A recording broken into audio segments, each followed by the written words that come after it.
Recovery of man's lost destiny, 2, 5-9, for he did not subject to angels the world to come, concerning which we are speaking. But one has testified somewhere, saying, What is man, that thou rememberest him? Or the Son of Man, that thou art concerned about him? Thou hast made him for a little while lower than the angels, thou hast crowned him with glory and honor, and hast appointed him over the works of thy hands, thou hast put all things in subjection under his feet. For in subjecting all things to him, he left nothing that is not subject to him. But now we do not yet see all things subjected to him. But we do see him who has been made for a little while lower than the angels, namely, Jesus, because of the suffering of death crowned with glory and honor, that by the grace of God he might taste death for everyone. 2, 5-9, after his urgent appeal in 2, 1-4 for men not to neglect salvation, the writer briefly returns to his discussion of angels as an introduction to his teaching about man's destiny. First, he presents another amazing truth about the angel's rank or position in relation to Christ, for he did not subject to angels the world to come, concerning which we are speaking. God alone will be sovereign of the world to come, another indication of his superiority to angels. If angels are next below God, and Jesus is superior to angels, Jesus is obviously God. In addition to continuing the argument about the superiority of Christ above angels, this passage deals with man's destiny. Man today is lost, totally lost. In losing his right relationship to God, he also lost the meaning of his existence. These verses teach us what man's intended destiny is, how and why it was lost, and how it can be recovered in the exalted Savior. Man's destiny revealed by God. First, we see man's destiny revealed by God. For he did not subject to angels the world to come, concerning which we are speaking. God never intended to give angels rule over the world to come. Rather, angels are to minister to those who will be heirs of salvation. 1:14. In the world to come, angels will be servants, not rulers. Subject translates the Greek hupotas, primarily a term that referred to arranging soldiers in order under a commander. It also came to be used for any system of administration. God will not turn over the administration of the world to come to angels. This will be the great and glorious world, the world of perfection. Whoever reigns in that world will be glorious indeed. But it will not be angels. Their present superiority over men is temporary.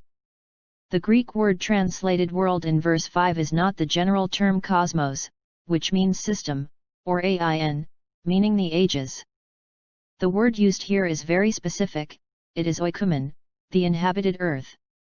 There will be, therefore, an inhabited earth to come. Amillennialists maintain that there is no future earthly kingdom. But this verse plainly says that such an earth is to come. It cannot be referring to this present earth, because it is going to be significantly changed. Zech 14, 9-11. Many signs, in fact, seem to indicate that the change is near. There must, therefore, be another inhabited earth to come. What is it? It is the great millennial kingdom. The earth itself will be different and all its inhabitants will be different. The animals will be different, and some of the people will be different, redeemed and glorified. Cf. Isa 11:35. But the point being made in verse 5 is simply that this new world will not be ruled by angels. To get the whole issue in perspective, however, we should understand that this present world, our present inhabited earth, is ruled by angels. The chief fallen angel is Satan, who is also prince of this world. John 12:31, 14, 30. We also know from Ephesians that this world is under tremendous demonic influence. Demons are fallen angels and they are called rulers, powers, world forces of darkness, and spiritual forces of wickedness. F. 6:12. Not only do Satan and his fallen angels have some rule in this world, but even the holy angels now have a kind of sovereignty. Daniel 10 tells of Michael and another holy angel fighting against powerful fallen angels who were influencing the rulers of Persia and Greece. The rule of this earth, therefore, is now in the hands of both fallen and holy angels. Needless to say, this joint rulership involves extreme conflict. Man, however, was created as the king of the earth, and in God's final destiny for him, man will one day be the sovereign that his Creator designed him to be. So it makes no sense to argue that Christ cannot be better than angels because he became a man, for man is lower than the angels only for a little while. He will one day again be above them and will, in fact, even judge the angels who have fallen. 1 Cor. 6, 3. But one has testified somewhere, saying, What is man, that thou rememberest him? Or the Son of Man, that thou art concerned about him? Thou hast made him for a little while lower than the angels, thou hast crowned him with glory and honor, and hast appointed him over the works of thy hands, thou hast put all things in subjection under his feet.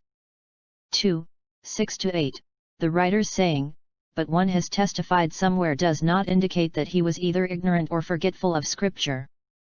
He obviously knew the passage well, since he quotes it perfectly, from the Septuagint, the Greek version of the Old Testament. And Psalm 8, from which he quotes, names David as its composer. Throughout the book of Hebrews, however, no human author is mentioned by name. The writer is so concerned that his Jewish readers understand who really wrote the Old Testament that he ascribes it to no one but God. It is the voice of the Holy Spirit that concerns him, the human author is incidental. These quoted verses from Psalm 8 refer to mankind, not to the Messiah, who is not mentioned in the Hebrews passage until verse 9. In verses 6-8 we see God's planned destiny for mankind in general. Again the writer beautifully makes his point by using the Old Testament. David had wondered, God, you've done this. But why? What is man that you have done so much for him?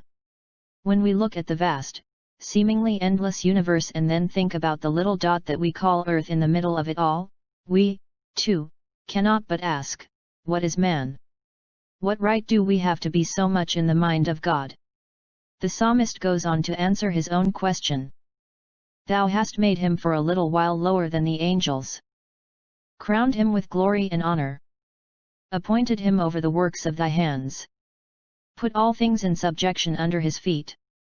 God made man to be king. Such is man's destiny. No doubt both David and the writer of Hebrews were thinking of the first chapter of Genesis. Then God said, Let us make man in our image, according to our likeness, and let them rule over the fish of the sea, and over the birds of the sky, and over the cattle, and over all the earth, and over every creeping thing that creeps on the earth. And God created man in his own image, in the image of God he created him, male and female he created them. And God blessed them, and God said to them, Be fruitful and multiply, and fill the earth, and subdue it, and rule over the fish of the sea, and over the birds of the sky, and over every living thing that moves on the earth. Then God said, Behold, I have given you every plant yielding seed that is on the surface of all the earth, and every tree which has fruit yielding seed, it shall be food for you, and to every beast of the earth, and to every bird of the sky, and to everything that moves on the earth which has life, I have given every green plant for food, and it was so.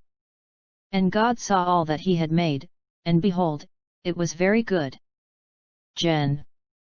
1, 26-31, let us look at Hebrews 2, 6-8 part by part. What is man? Or the Son of Man? Some take the Son of Man as a reference to Christ, but I think it is simply a parallel to man. Son of Man is often used in the Old Testament to mean mankind. Several times, for example, Ezekiel is called the Son of Man, indicating only that he was a human being, a part of mankind. The word concerned in Greek has to do with looking toward someone with a view to benefiting him. It is much more than simply a wish or desire for the person's welfare. It involves active caring. The word is used twice in Luke 1 to describe God's visiting his people Israel to redeem them, VV 68, 78. The King James text of Hebrews 2:6, in fact, uses visitist.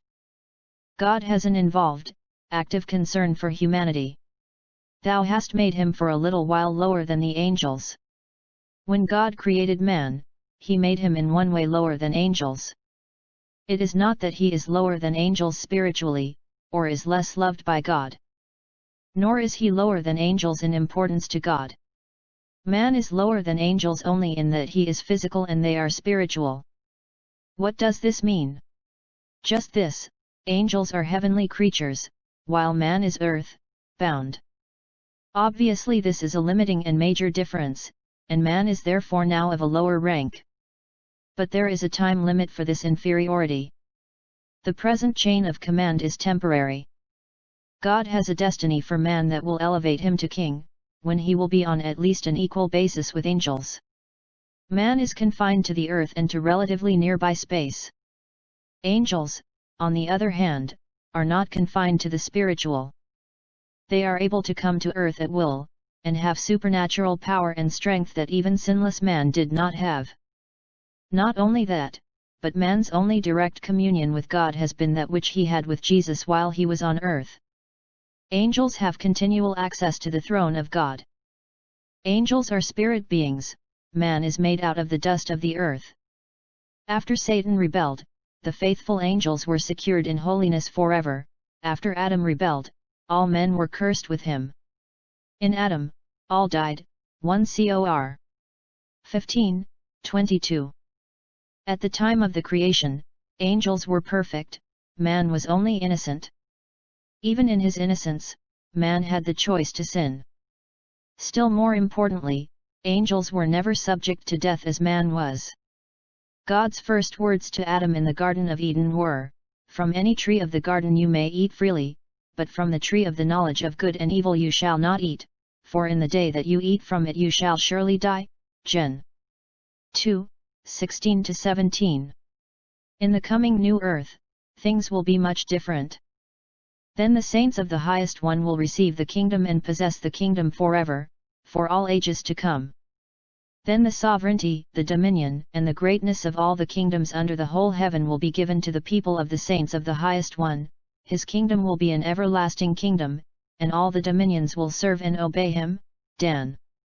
7:18-27. Redeemed men not only will inherit a perfect kingdom but an eternal kingdom, in which they, not angels, will rule. Revelation 3:21 says believers will sit with Christ on his throne and rule with him. Ephesians 1:20 says he will reign over principalities and powers, that is, angels. Therefore if Christ reigns over angels in the kingdom and we sit on his throne with him, we, too, will reign over angels. Only for a little while are men lower than the angels. The whole earth will be redeemed and man will be crowned in Christ. That is the promise for the future. Now notice the second half of Hebrews 2:7, "Thou hast crowned him with glory and honor, and hast appointed him over the works of thy hands." Crown is Stephanos, the crown of honor. When God made Adam pure and innocent, he gave him honor and glory. Someday, he will restore it. Thou hast put all things in subjection under his feet. For in subjecting all things to him, he left nothing that is not subject to him. 2:8a. The king's throne was always elevated, and everyone who came into his presence bowed down before him and sometimes even kissed his feet. His subjects, therefore, were often spoken of as being under his feet. When man is one day given the right to rule the earth, all God's creation will be put under man's feet. That is the revelation of man's destiny. Man's destiny restricted by sin, but now we do not yet see all things subjected to him. 2:8b. Something drastic happened. Man's revealed destiny was restricted by Adam's and Eve's sin. To Eve God said, "I will greatly multiply your pain in childbirth, in pain you shall bring forth children, yet your desire shall be for your husband, and he shall rule over you." Gen. 3:16. The pain of childbirth and the subjection of a wife to her husband are direct results of the fall. To Adam God said, because you have listened to the voice of your wife, and have eaten from the tree about which I commanded you, saying, You shall not eat from it, cursed is the ground because of you, in toil you shall eat of it all the days of your life. Both thorns and thistles it shall grow for you, and you shall eat the plants of the field, by the sweat of your face you shall eat bread, till you return to the ground, because from it you were taken, for you are dust, and to dust you shall return. 3:17-19. Then man was put out of the garden. Then the Lord God said, Behold, the man has become like one of us, knowing good and evil, and now, lest he stretch out his hand, and take also from the tree of life, and eat, and live forever. Therefore the Lord God sent him out from the Garden of Eden, to cultivate the ground from which he was taken. 3:22-23. When Adam sinned, the earth was corrupted and he immediately lost his kingdom and his crown. Because all mankind fell in Adam, because he lost his kingdom and his crown, we do not now see the earth subject to man. The earth originally was subject to man, and it supplied all his needs without his having to do anything. He had only to accept and enjoy the earth as it provided for him. Then, tempted by Satan, man sinned, and his tempter usurped the crown. There you see the change in the chain of command. Man fell to the bottom, and the earth, under the evil one, now rules man. If you pay much attention to ecology, you know that we do not rule this world, it rules us. With all our modern technology, we must constantly fight against the earth for our survival. What else happened to Adam after he had sinned? First, there was murder within his own family. Then there was polygamy. In the next few chapters of Genesis we read of death. By the time we come to chapter 6, God is sending a flood to destroy all mankind but one family. Man indeed had lost his crown. The prince of the earth, of the system of the world, now is Satan. The whole world lies in the power of the evil one. 1 John 5:19. He rules the cursed earth, which in turn rules sinful man. When man lost his crown, he also lost mastery of himself as well as of the earth. He was totally sinful and became a slave to sin. Not only that, but the animal kingdom was now subservient to man only out of fear, no longer out of affection. Much of the animal kingdom was no longer able to be tamed at all. The ground originally produced good things naturally and abundantly for man to have for the taking. Now it produces thorns, weeds, and other harmful things naturally and abundantly. Whatever good things man now gets from the earth come only by tiresome effort. Extremes of heat and cold, poisonous plants and reptiles, earthquakes, tornadoes, floods, hurricanes, disease, war, all these were released upon man after the fall. Virtually everything God had given for man's good and blessing became his enemy, and man has been fighting a losing battle ever since. For millennia, he himself has been dying. Now he is finding out that the earth is dying with him. Amazingly, the earth itself knows its condition. For the anxious longing of the creation waits eagerly for the revealing of the sons of God. For the creation was subjected to futility, not of its own will, but because of him who subjected it. Rom. 8:19-20. God subjected the earth to this curse in order that man might continually have trouble. Man had to know that God was aware of his sin, and he had to suffer the consequences, in part, by fighting against the very earth that was designed to be his servant. But when the new kingdom begins, the creation itself also will be set free from its slavery to corruption into the freedom of the glory of the children of God. For we know that the whole creation groans and suffers the pains of childbirth together until now. VV 21-22. The earth, aware of its curse that came with Adam's fall, is groaning for the day that the sons of God are manifest in the kingdom, for the earth knows that it, too, will be liberated from corruption. In the meantime, man is subject to the earth. He plants but he is not sure who will reap. He builds cities and houses and dams and monuments but they are all subject to destruction by lightning or earthquake or flood or fire or erosion or simply aging. Man lives in jeopardy every hour.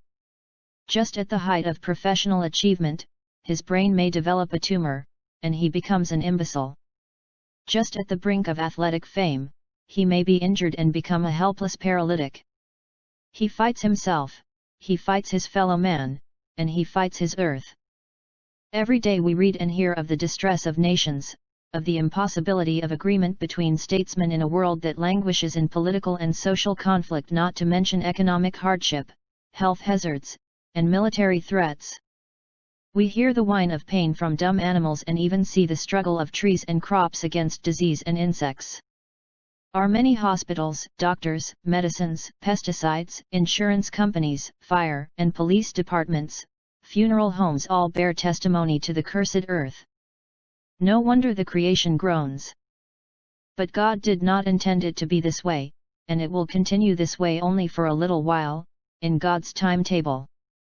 Someday, in the world to come, when the kingdom comes, hospitals will be closed, doctors will be out of business, and the ravenous nature of wild animals, and of human beings, will be changed. The crops and the trees will no longer be infested. The game of politics will be over and wars will cease. Man-redeemed man will reign. And they will hammer their swords into plowshares, and their spears into pruning hooks. Nation will not lift up sword against nation, and never again will they learn war. Isa. 2:4. A day is coming when, in the wonderful plan of God, the dominion that man lost will be given to him again. God's redeemed ones, his children, will never again be subject to death. They will be like the angels, Luke 20:36. In the kingdom they will, in fact, reign over the angels.